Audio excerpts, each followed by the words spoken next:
بسرعة كده هنتكلم على الأحياء الغربية، وهقول لكم حاجة حلوة قوي في الفيديو ده. بدل ما اشتري أرض في صحراء بنفس تمن أرض أقدر أبني وأسكن فيها وألاقي خدمات زي ما انتم شايفين كده، يبقى إيه الأفضل ليا؟ ولو حابب أبني أروح فين؟ أو الدنيا هتمشي معايا إزاي؟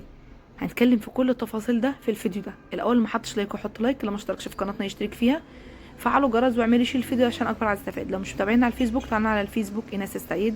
لو متابعينا على الفيسبوك تعالوا على اليوتيوب العاشر من رمضان مع ايناس. الرقم ده للتواصل، لو حابب تشتري قطعه ارض، حابب تشتري بيت، حابب تشتري شقه في العاشر من رمضان، ده الرقم للتواصل. الجادين فقط لا غير يا جماعه. اي استشاره واي حاجه ما بردش على التليفون الفتره دي، كله واتس، كله يبعت واتس، تواصل واتس الفتره دي. طب بسرعه كده، باب وشباك، اخشاب، اي حاجه تخص الخشب، حلو، شغل تقيل، شغل خفيف، شغل نجاره، شغل باب وشباك، اوض نوم، انتريه، صالون، اي حاجه تخص الخشب، ده رقمهم هو 01000 16 16 05 للتواصل معاهم. طبعا كل الناس اللي راحت لهم تبعنا عن طريق القناه بشكرهم في تشكيرهم فينا، وان هم لقونا قد الثقه ولقوا المكان قد الثقه. اللي حابب اي شغل يحتاج اي حاجه من الاخشاب يتواصل معاهم، رقمهم موجود اهوت. ناس كتير طبعا من القناه الحمد لله بفضل الله راحوا لهم ولقونا زي ما احنا بنقول عنهم شغلهم بما يرضي الله، وكل حاجه ولها حسابها. يلا بقى نكمل الفيديو بتاعنا. انا هنا في الحي 29 وجمال الحي 29. انا هعمل لكم كل حي لوحده الفتره الجايه، ونتكلم على كل حي بتفاصيله وعيوبه ومميزاته. انا بدل ما اخد قطعه ارض في صحراء بمليون 150، انا دلوقتي اقدر اخد قطعه ارض في الحي 29 واقدر ابني والاقي كل خدماتي بسهوله.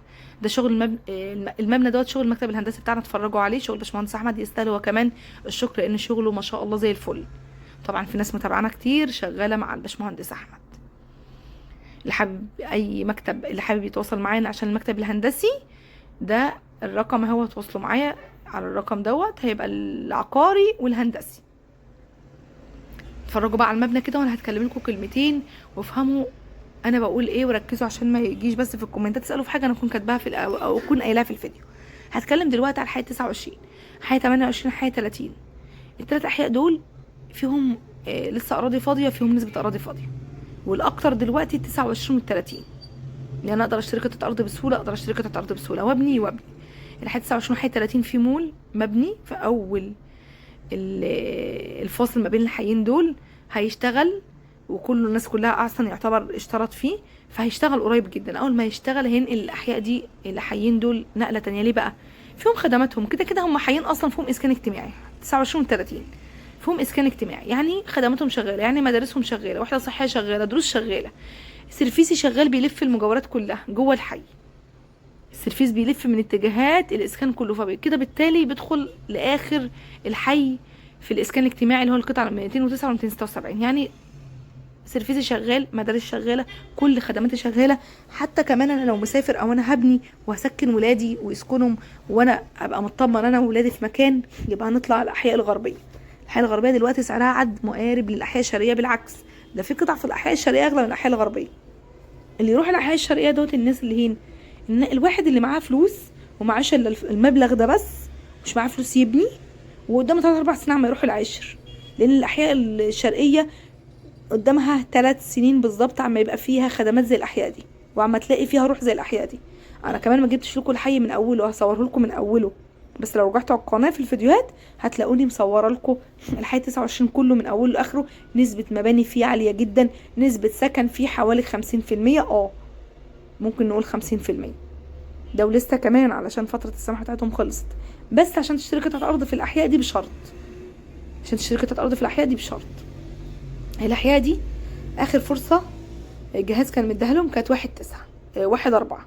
بعد 1/4 يا جماعة ركزوا في الكلمتين كويس أوي. 1/4 رئيس الجهاز ما طلعش منشور وقال لك في مد ب6 شهور. عشان الناس اللي بتقولك الكلام ده، رئيس الجهاز لو حابب يطلع منشور بالكلام ده كان طلع. هو طلع منشور واحد بس للأحياء دي، لحد 28 وحد 29 وحد 30، طلع لهم منشور واحد بس.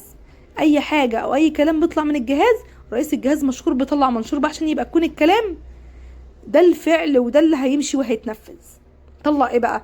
ان اللي بيشتري قطع اراضي، اللي كان شاري قطع اراضي في الاحياء دي، او لسه هيشتري اراضي في الاحياء دي، او يشتري بيت في الحي ده 29 30 28، لازم تكون باني دور ومشطب واجهته وحاطط بواباتك ومشطب صورك، عشان تقدر تعمل التنازل للقطعه بتاعتك دي.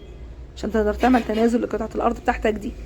طب انا لو حابه اشتري في الارض دي وانا مش هشطب، او حد لسه بيبني، او حد قطعه ارض فاضيه وانا معايا فلوس وحابه اسكن في الحي ده والمبني غالي عليا، فانا عايز اشتري قطعه ارض وابنيها انا، اعمل ايه؟ بتشتري بعقد. دلوقتي تقدر تشتري بعقد من المالك، ممكن تبقى له حاجه بسيطه لان مفيش تسجيلات داخل 10 من رمضان دلوقتي. لما لو واثقين في بعض بيبقى عقد وبياخد ورق وبيظبط اموره وبتبني، وبعد كده اول ما تبني بسرعه بتجيبه يعمل التنازل لك على قطعه الارض. في اراضي هنا 209 بتبدا من 1,100,000، في اراضي 276 بتبدا من 1,350. في اسعار كتير في الاحياء دي. في ناس ممكن تحرق قطعه الارض بتاعتها مش معاه فلوس يبني وخايف من السحب او خايف من الغرامات فبيبيع. اللي يقدر يبني ما يبيعش، اللي ما يقدرش يبني يبيع علشان الوقت ما يدخلش عليه اكتر، وكل ما المده بتدخل اكتر كل ما سعر الارض هينزل منك، لان اللي هياخد منك مجبر ان هو يبني، وكمان ممكن يبقى ملزم ان هو يشطب كمان، وهو كده كده اصلا بالفعل ملزم ان هو يشطب عشان يعمل تنازل. انت فهمت الدنيا كده ماشيه ازاي؟ طب انا عايز في حي يكون زي الاحياء دي، زي الثلاث احياء دول، ويكون برضو في خدماته، الخدمات شغاله، ويكون في بقى تنازل. قطعه فرض ارض فاضيه اعمل عليها تنازل، او قطعه مبنيه اعمل عليها تنازل من غير ما اشطب. تروح فين؟ تروح ال 32 والحي ال 33، دول اللي فيهم 209 و 276. حي 32 209 و 276، حي 33 209 و500، ومعاك 26 500. بس انا بتكلم دلوقتي على الاسكان الاجتماعي، ما بتكلمش على المميز. المميز ده تاخد في اي مكان. ليه بقى؟ لان انت بتعمل بيه توكيل، مش مجبر ان المالك يجي يعمل لك تنازل. انت بتعمل توكيل لنفسك، التوكيل ده بيغنيك عن المالك، بتدخل عدادك براحتك وبتدخل مرافقك براحتك وبتعمل كل امورك بمزاجك، ما عادش بتحتاج للمالك. لكن القطعه ال 209 و 276 انت كنت الاول محتاج للمالك، دلوقتي بعد التنازل ما عدتش بتحتاج للمالك. فالوضع اختلف خالص في الاسكان الاجتماعي. كان الاسكان الاجتماعي الاول كنت كل ما عاوزه كح لازم اجيب الملك يكح مكاني في الجهاز. انا اشتريت قطعه الارض بس هو الملك في الجهاز، هو المسؤول عن قطعه الارض في الجهاز. اي كح على قطعه الارض دي الملك يروح الجهاز هو اللي يكحها هناك. لكن بعد التنازلات دي مشكور وزير الاسكان ورئيس جهاز مدينه العاشر من رمضان على القرارات الجميله دي، ان هو كده ضمن حقك. ما عادش الملك له لازمه اول ما هيبيع لك ويعمل لك التنازل في الجهاز، لا ما عادش له اي صفه على قطعه الارض، ليس له صفه على قطعه الارض. يعمل وقف تعامل ولا يوقف في قطعه الارض ولا يبيع قطعه الارض تاني، خلاص الموضوع كده اتقفل وانتهى عن القطعه دي. ده شغل المكتب الهندسي بتاعنا يا جماعه، اللي حابب يشتغل معانا ده شغل باشمهندس احمد، امانه ما شاء الله عليه، ما شاء الله عليه. مش بشكر فيه عشان هو يعني هو تبعنا، لا، مهندس احمد يستاهل الشكر لان هو امانته ما شاء الله. في ناس كتير طبعا عندي على القناه متابعه معاه وشغاله معاه. فهمتوا الدنيا ماشيه ازاي؟ ايه اللي بقى يجبرني مثلا حي زي ال 15 13 14 16 حي 11 15 13 16 بنهم والاسعارات مرتفعه جدا فيهم؟ عايزه اقول لكم ان اللي عاد يضاهيهم او اللي عاد مقابل ليهم 30 29 28. لو دخلت في الاحياء دي عاد مقاربه خالص للاحياء القديمه لل 11 و13 و15. بل بالعكس الاسعار هنا لسه فيها اسعار تقدر تشتري فيها. انتوا سنه واحده بس هتلاقوا الاحياء دي زيها زي الاحياء ال 15 وال 13 وال 11 وال 11 15 13. هو ما هو الا ايه؟ الناس كلها بنت وكل شطب واجهته والناس مش قاعده في بيوتها برضو زي اي حي، خدماته شغاله. الحي ده قاعد فيه الاحياء الغربيه كلها خدماتها قاعده شغاله، كل الاحياء الغربيه قاعده شغاله خدماتها، من مدارس لسنتر لدروس لسناتر وفرن عيش وكل السناتر قاعده شغاله. بالعكس الاحياء الغربيه الطريق كله الناس مأجره من الجهاز القطع اراضي على الطريق كتير، وعامله سناتر وعامله محلات اللي هي اللي مأجراها من الجهاز، وعامله محلات. يعني الاحياء دي قاعد فيها روح كبيره جدا جدا. من سنه كانت لسه الدنيا هاديه خالص عن كده. الاحياء دي تتطور بجد، الاحياء الغربيه تتطور بجد. دلوقتي الموقف الجديد نقل، ما عادش في حاجه اسمها شرق وغرب، كله قاعد زي بعضه جنب الاحياء الجديده، سوري جنب الموقف الجديد، كله قاعد مقارب لبعضه.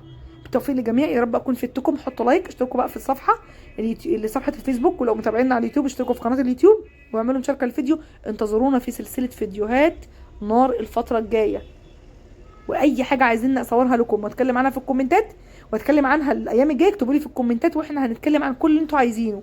اكتبوا لي في الكومنتات عايزين نصور ايه ونتكلم عن ايه ونظام ايه، نظام شراء والبيع، ونظام اللي انتوا عايزينه هنتكلم عنه في الفيديوهات الجايه. اكتبوا لنا بس في الكومنتات انتوا محتاجين ايه دلوقتي. بالتوفيق للجميع، ما تنسوش تحطوا اللايك.